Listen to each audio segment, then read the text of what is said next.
with the warming of all these planets? Could there be something in common with the planets? Could there be something in common in the solar system that might cause them all to warm up at the same time? I wonder what that could be. I reckon it's the sun. I reckon the sun has a lot to do with it. Although scientists have alternative explanations for the anomalous warming of each of the planetary bodies. For example, the warming on Triton could be the result of an extreme southern summer on the moon, a season that occurs every few hundred years, as well as the possible changes in the makeup of surface ice that causes it to absorb more of the sun's heat. And they probably put it all down to coincidence that they're all warming up at the same time.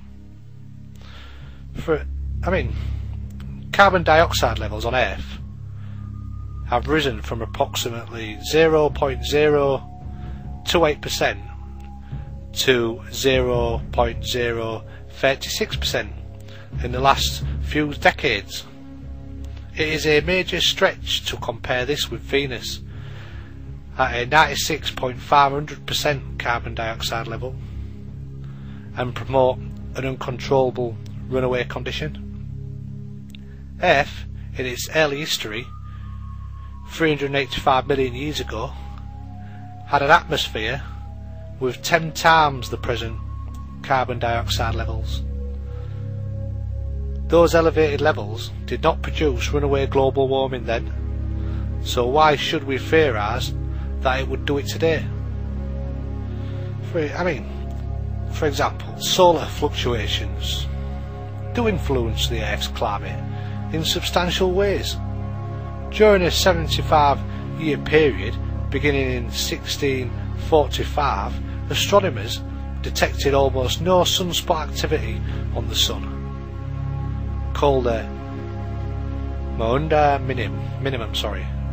This event coincided with the coldest part of the Little Ice Age, a 350-year cold spell that gripped much of Europe and North America. Right, thank you for listening. I'll leave you with that taster for now. That's just the first part of my presentation. Next week I'll talk about 2008 International Conference on Climate Change and talk about scientists who have dissented from the alarmist view of global warming. And as you will see next week, there is not a dwindling band of skeptics. There is a lot of highly qualified scientists out there. I'll see you all next week. I'm Mike Eastwood. Thanks for listening. Hey, Tipper. Hey, Al. Is it warm in here, or is it just me? Oh, it's warm. Global warming happens so fast. Global warming, how long will it last? Global warming, so good for me. May help you win the presidency. Summer days hot as a blaze. Go see my movie on a hot summer night. Hell, hell, hell. Hey, Al Gore, hey, Al Gore. How long will it last? Hey, Al Gore, hey, Al Gore. Are you full of gas?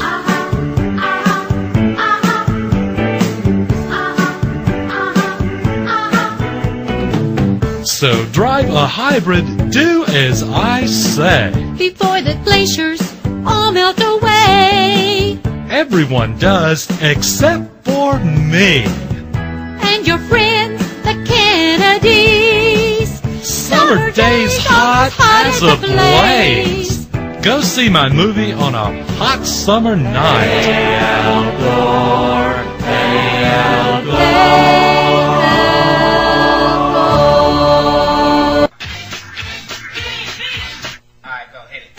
You're listening to the Edge Radio program, a show so hot, your radio might catch on fire.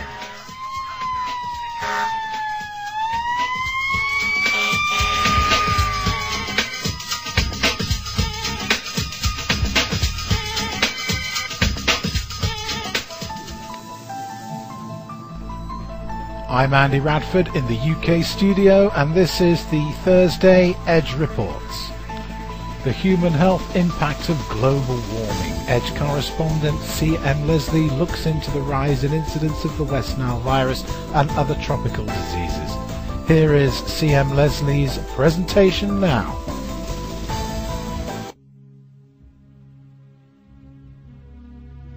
Hello, this is C.M. Leslie, environmental correspondent for the Edge Broadcasting Network. My report today is on the habits of global warming to our health. First, I would like to present my overview on the West Nile virus. It is expected to reach epidemic proportions by the year 2012 and will be directly related to global warming. Between 35 and 40 years ago, insect-borne diseases like malaria, yellow fever, and dengue, also known as break-borne fever, were almost eradicated from Earth. Then something totally unexpected happened. Insect-borne diseases began to reemerge. Why? For one thing, some of the insects and the microbes they carry had developed resistance to insecticides and medicines used to control them. This natural process of adaptation has been given a boost, not only by overuse of insecticides, but also by misuse of medications. In many households, people cannot afford full prescriptions of medications, and so they purchase half prescriptions. And with such an incomplete cure, the stronger microbes may survive in a person's body and go on to produce a new generation of drug-resistant offspring. Climate change is an important factor in the resurgence of insect-borne diseases in nature and in society. A case in point is global climate change. Many scientists expect a warming global environment to expand the range of disease-carrying insects into presently cooler climates. Evidence indicates this has already taken place in Africa, Asia, and Latin America. In Costa Rica, dengue has already affected the villagers in the mountains, and with little in the way of medical care has resulted in several fatalities. As global warming increases and temperatures stay well above average, we will see more and more disease-causing microbes. Tropical storms and the ensuing heavy rains will leave behind stagnant pools of water. The standing water will serve as a perfect breeding ground for mosquitoes. Hotter temperatures also shorten the mosquito's gestational breeding cycle, thereby speeding up their reproductive rate and lengthening the season in which mosquitoes thrive in.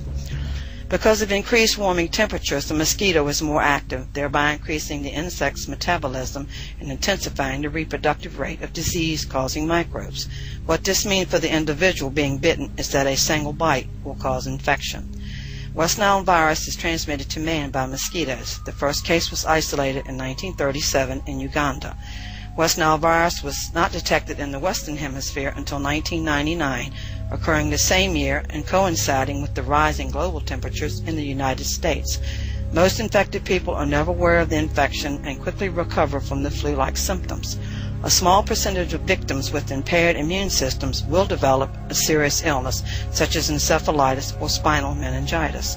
There is currently no preventive vaccine or treatment available for West Nile virus.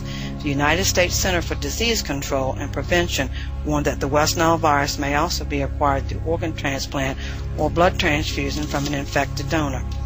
Almost all the new and improved or airborne, waterborne, and microbe owe their comebacks to human meddling with the environment. I'll give you a few examples.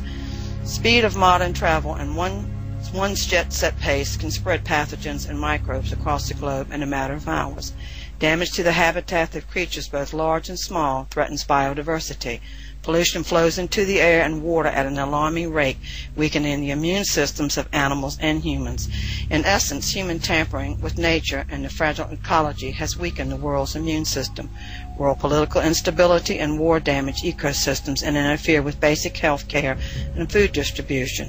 Refugees who are often malnourished and weak from hunger are forced into camps which are overrun with disease and infections.